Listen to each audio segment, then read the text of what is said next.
اللهم صل على محمد وعلى آل محمد كما صليت على إبراهيم وعلى آل إبراهيم إنك حميد مجيد.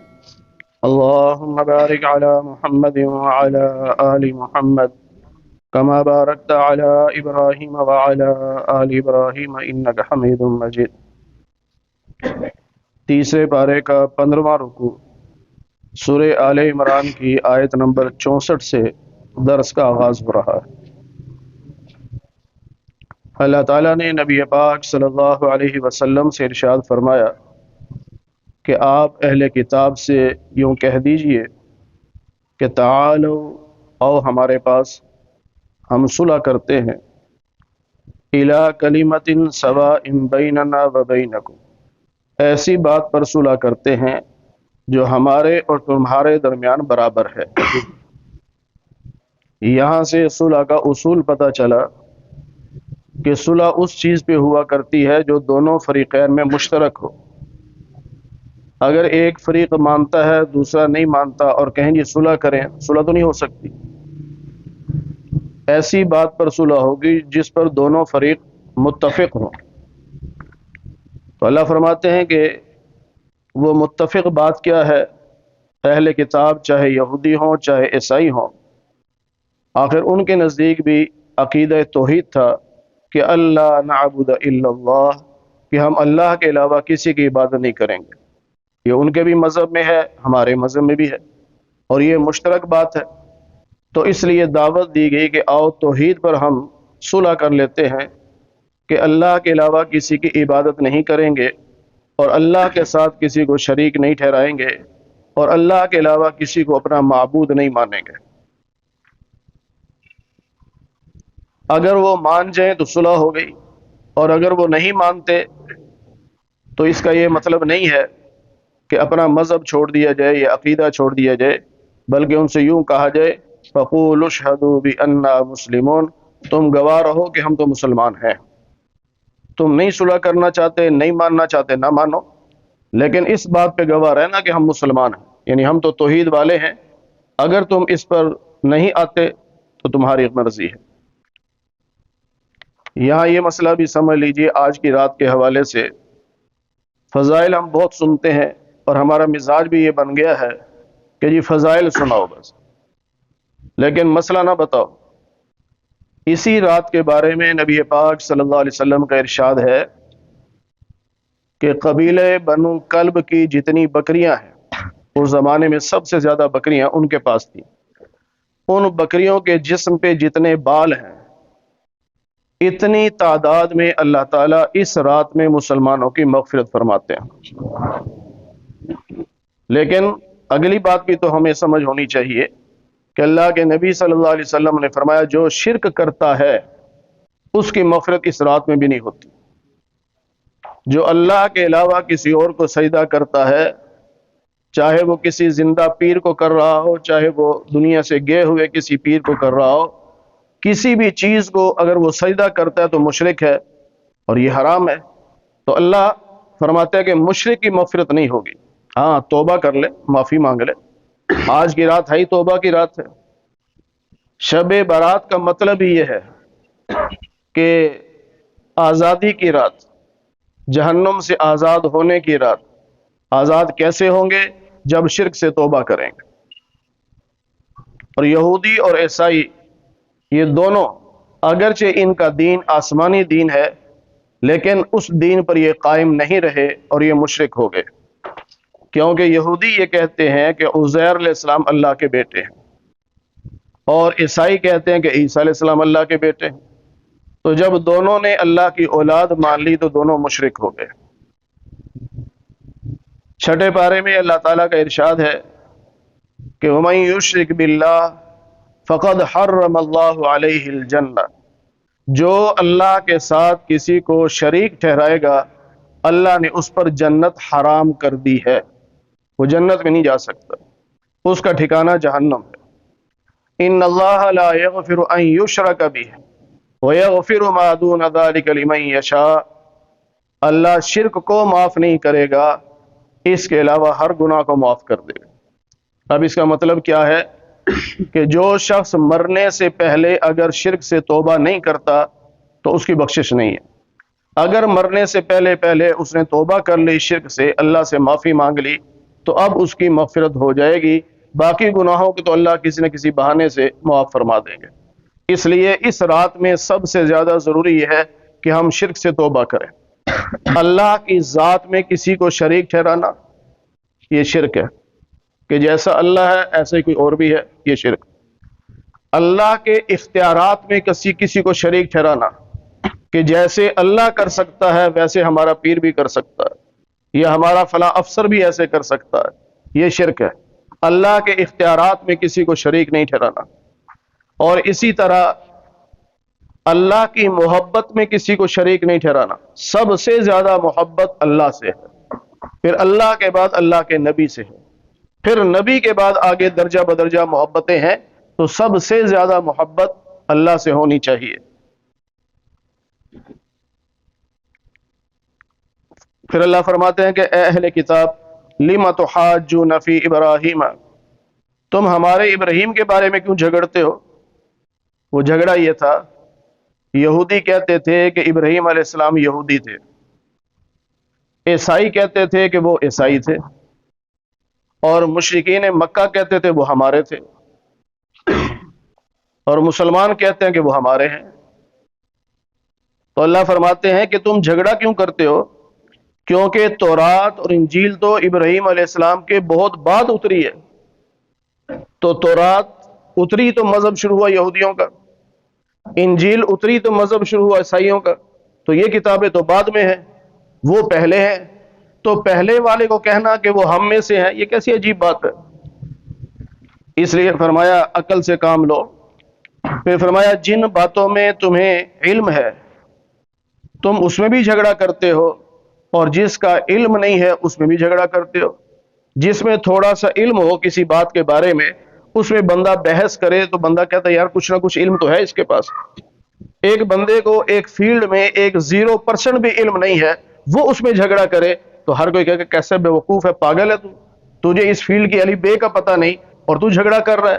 تو یہ اللہ ان سے فرما رہے ہیں کہ اہل کتاب یعنی یہودی اور عیسائیوں، جن باتوں میں تمہیں تھوڑا بہت علم تھا اس میں تمہارے جھگڑے کا یہ حال ہے کہ ابراہیم علیہ السلام بہت پہلے گزر گئے، تمہارا مذہب بعد میں شروع ہو رہا ہے، تو چلو تھوڑا بہت علم تو ہے نا تمہارے پاس، اس میں بھی تم نے جھگڑا کر دیا، اور جس کا علم ہی نہیں ہے تمہارے پاس اس میں بھی جھگڑتے ہو، یعنی اللہ کی اولاد مانتے ہو، اس پہ تو کوئی علم نہیں ہے نا۔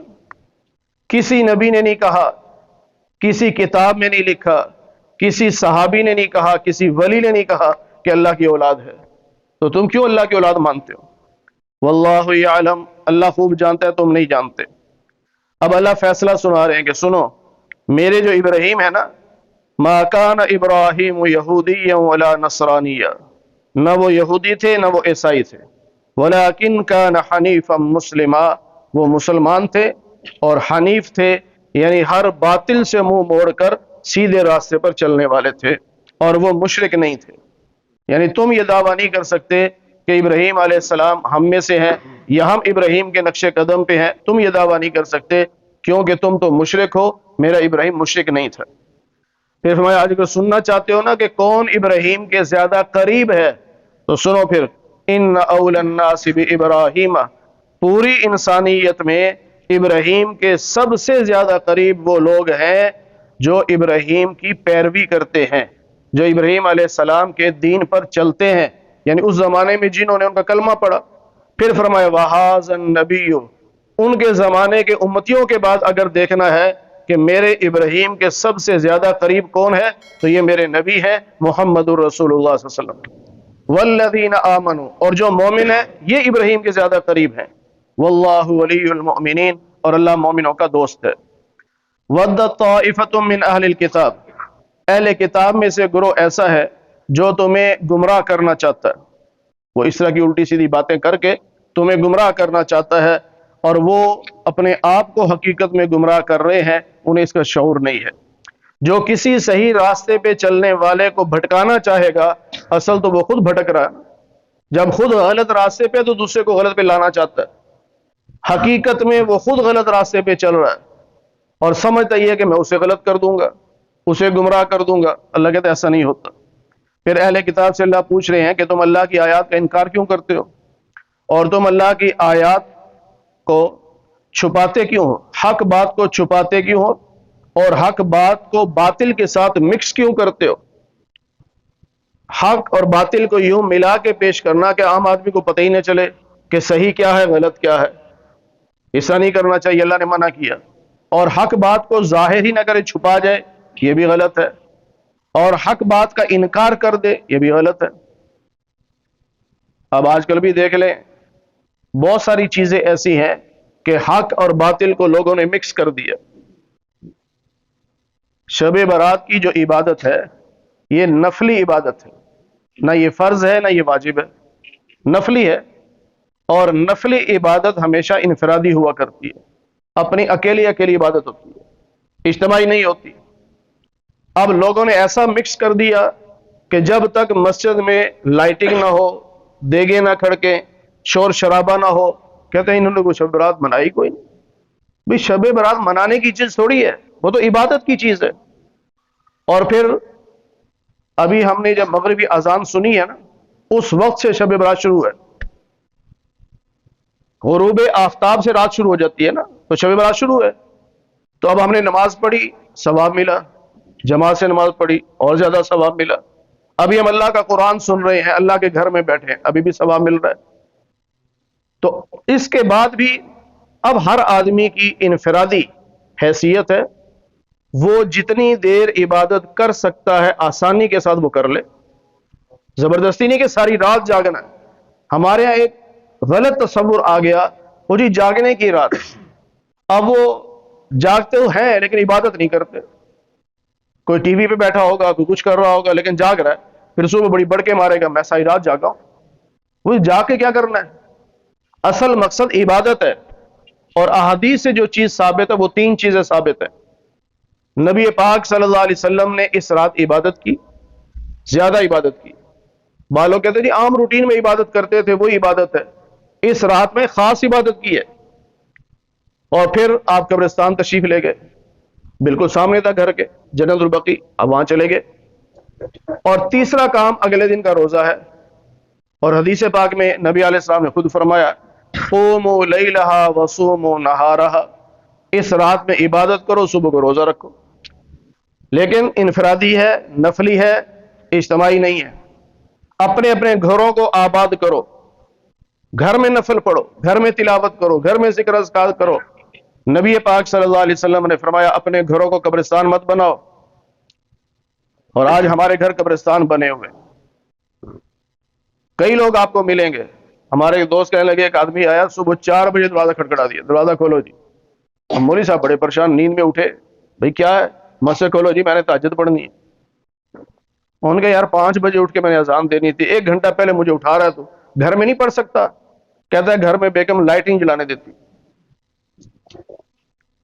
ہم نے گھروں کو قبرستان بنا لیا. نبی پاک صلی اللہ علیہ وسلم نے جو عبادت کی تھی وہ کہاں کی تھی؟ آپ مسجد نبی میں تو نہیں آئے, اپنے گھر میں کی تھی. اور آپ ہر روز عبادت کرتے, رات کو کبھی عشاء کے فوراً بعد نماز پڑھتے, کبھی تہجد کے وقت پڑھتے. اور پھر کیسے عبادت کرتے تھے؟ آپ کی بیویوں کے جو حجرے تھے وہ لمبائی میں اتنے تھے کہ ایک آدمی لیٹ سکتا ہے بس, یعنی 6 فٹ سمجھ لو کہ 6 فٹ لمبائی ہے بس. اب اس میں کیا ہوتا؟